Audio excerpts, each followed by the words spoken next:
All right, let's talk about the Miami Dolphins. This is a team that hasn't made a lot of headline grabbing kind of moves, but now that the first phase of free agency has come and gone, we can take a step back and look at what the Dolphins have done with the contract details and all the numbers and things like that, and look at the rest of the National Football League and try and figure out what are the smart teams doing? What are the strategies that should lead to success? And there's one move that the Dolphins made that not a lot of people are talking about that I think is a really strong strategy. We'll get into that in just one second, but first, I'm Nick, that's Andrew, and this is Saturday Morning Inspection.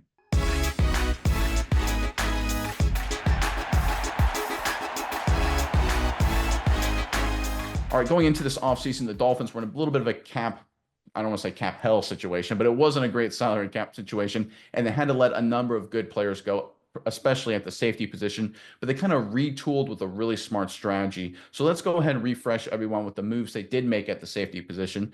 We got a few tweets on the screen here just to remind everyone. So this first one's from Adam Schefter. Former Lions third round pick Ifeatu Melifonwu reached agreement on a 1 year, $4 million contract with the Miami Dolphins. Again, adding a safety back to Miami. Cheap deal, 1 year, $4 million. And the second tweet here is from Jordan Schultz. The Dolphins are finalizing a deal with former Jets safety Ashton Davis. So again, you're bringing in two safeties, Melifonwu and Davis here, who far from superstars, but very cheap, very team-friendly deals.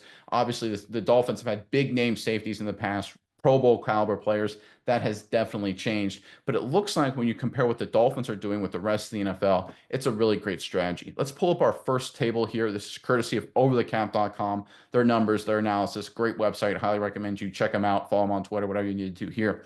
But here are the teams that have spent the fewest cap dollars at safety in the 2025 offseason. These are the top 5 teams that have spent the fewest cap dollars at the safety position, starting with the Chiefs with 8 million, going up to the Bills, the Lions at 7 million, the Eagles at 5 million, and then the Dolphins a little bit more than 4 million. Here's where it gets extremely interesting. If you look at, exclude the Dolphins here for a second, if you look at the other 4 teams, what do you see? You see the best teams in football, the smartest teams in football. Eagles, Chiefs, Super Bowl champions, going to Super Bowls every single year. Bills consistently making deep playoff runs, consistent contenders, and the Lions, one of the great turnarounds in recent history. Disappointing into the season last year, mainly due to injuries, but they should be back and winning a lot of games in 2025 and beyond. It is clear right now the smart teams, the good teams, the teams you want to be are not spending money at the safety position, right? The Dolphins are following that approach. Is this a guarantee the Dolphins will go to the Super Bowl and win a lot of games in 2025? Absolutely not. But it's proof that the Dolphins are taking a more intelligent strategy this offseason as opposed to years past, where I think they're being aggressive and throwing a lot of dollars around just for aggressiveness sake. Here, the Dolphins are taking a more focused, laser-like approach to do what the smart teams are doing. Now, let's compare this with our second table with the teams that have spent the most at safety position this offseason. You got the Chargers, who spent the most, 37 million, then the Steelers, the Patriots at 29, the Cardinals at 28, and the Falcons about 25. One thing you'll notice here is that every single team on this list, not one of them has won a playoff game since 2018, right? It has been 6 years since any of these teams have won a playoff game. Is this the model you want to follow? Now, nothing against the Chargers. I think they're heading in the right direction. They got to undo a lot of bad for the past half decade or so, but they've been far from a model franchise. The Steelers have been winning a lot of regular season games. Hey, that's great, but they've been a debacle when it really matters. The Patriots have been absolutely terrible since the end of the Belichick era. The Cardinals and Falcons have been perennial disappointments, right? People talk about the Dolphins being disappointments. The Cardinals and Falcons, I think, are on a same level, to be totally honest. They've got talented too. They're not even making it to the playoffs and losing. They've just been really disappointing, really underwhelming teams based on the talent on their roster over the past 5 or 6 seasons. So which teams do you want to follow? Let's go back to the first chart here. This is the teams the Dolphins are with. Eagles, Super Bowl champ. Lions making deep playoff runs. Bills, deep playoff runs. Chiefs went to the Super Bowl. They're in the middle of a dynasty. That's the group the Dolphins are in. The next table here is the teams that aren't winning playoff games. A lot of them are terrible. Rebuilding, retooling. Which group of teams do you want to be in? I want to be with the winners. I want to be with the champions. I want to be with the smart teams. And that's exactly what the Dolphins have done at the safety position this offseason. All right, Miles, I'm curious what your thoughts are on all of this. But first, Miami fans, in the comment section below, now that we've kind of given you some additional data and some additional context behind some of the Dolphins' moves, how would you grade GM Chris Grier's performance? I know a lot of you really don't like the guy, so I'm really curious what you have to say now that you've seen some data and you can kind of compare what the Dolphins have done, especially as we get closer to the draft, excuse me. Grade Chris Grier's performance this offseason for us. A, B, C, D, F, whatever it is, in the comment section below. Want to hear from you guys. But Miles, over to you now. What are your thoughts on the Miami Dolphins? Yeah, and I think this is a really interesting approach just because there's been something I've been thinking about for a little while now, and this kind of, coincides with that. And it's like when you break down a team, especially on both sides of the ball, and really start to pick out what matters, it leads me into thinking, certain teams spend a lot of money in certain places, and that can be good. And this is somewhat dependent on what defense you play, whether it's a 3-4 or a 4-3, depending on what you would classify those players at. But when you look at the Dolphins, especially, and when you look at some of the other really good teams, if you think about it, if you do your best work, get your best players up front, the back end of your defense, it can't be bad, but you can afford to spend less money on it.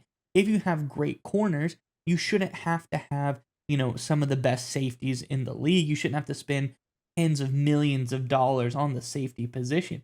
If you have a great front four, your linebackers don't necessarily have to be, tens and $50 million a year type of players.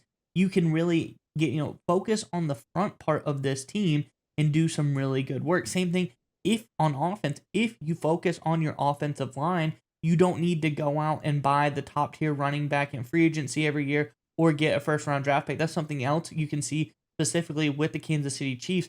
They're kind of just cycling running backs in there, getting guys who can do a good enough job, and just having a run offensive line that can run block well enough to get those guys moving. So I think this is an interesting, thing to think about here. Is this their strategy? Maybe, maybe not. But I just think it's something interesting. The Dolphins, great corners. Maybe they go after another corner in the draft to kind of round out the ship here, because I don't know if Cam Smith, he's kind of interesting, kind of not. Had a really great first year, a very down second year. But you look at Kohu, I think he's a great slot corner. I think he does some good work in that aspect. Jalen Ramsey, obviously one of the best corners in the league historically, doing a lot of really good work. You look at their front line as well. They've got Chop Robinson, an up and coming star, a guy who's really, really great. On the other side of him, Bradley Chubb. He had a fantastic season in 2023. Obviously, unfortunately, got hurt last year.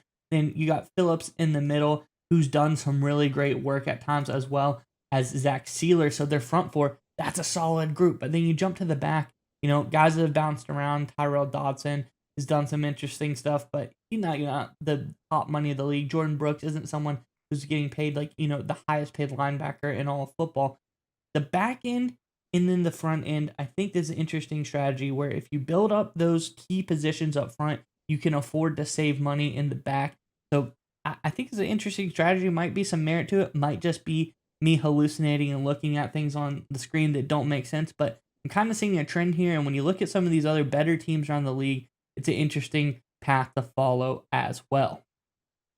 Yeah, there are certain positions in terms of what you're trying to do and build a roster that are sort of there's a word in the business industry called like no value add required, right? Where it's like you have to do certain things where you're not generating value for the business, but you just have to do it and maintain a certain baseline value of performance. A good example, for example, would be marketing, right? Do you need to have in a lot of companies, a lot of industries, for example, spending a lot of money on marketing? Let's say you're making fighter jets, right? Do you really need to spend a lot of time marketing? No, but you need to do just a bare baseline enough so that way people know you exist, right? People know your name, there's some brand recognition, things like that. Is marketing going to help you sell fighter jets to the Air Force or something? No, of course not. It's just sort of, again, no value adding there, but it's sort of required to make people realize you exist and that you're a real company. What we're seeing so far is that the safety position over the past 2, 3, 4 years or so has become a no value add required position across the National Football League.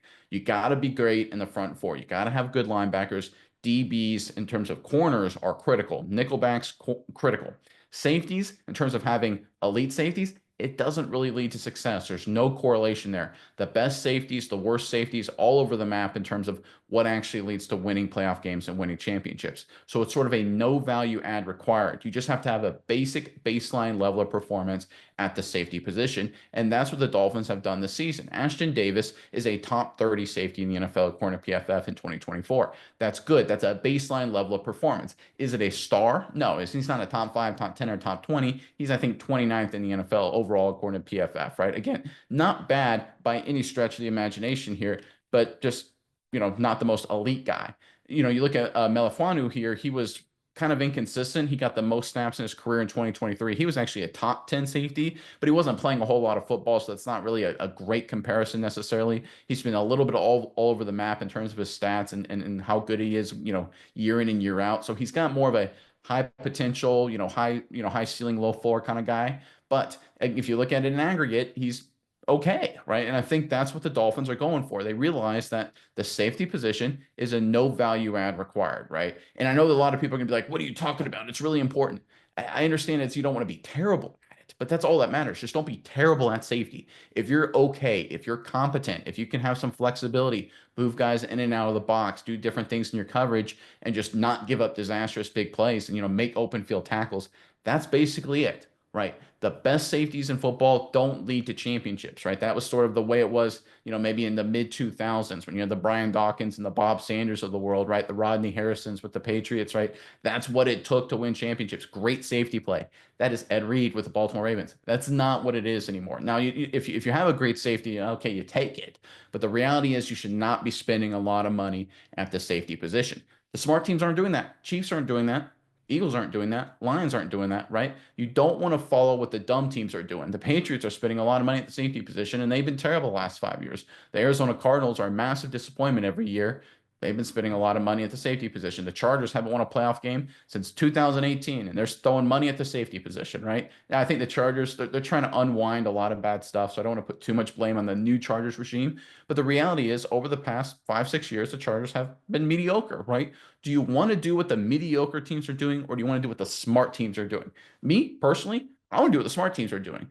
If I'm looking at myself in life and I say there's 5 guys that are really successful and 5 guys that are losers and disappointments, I want to look at what the 5 successful guys are doing and copy them, follow them, whatever you want to do, however you want to describe it.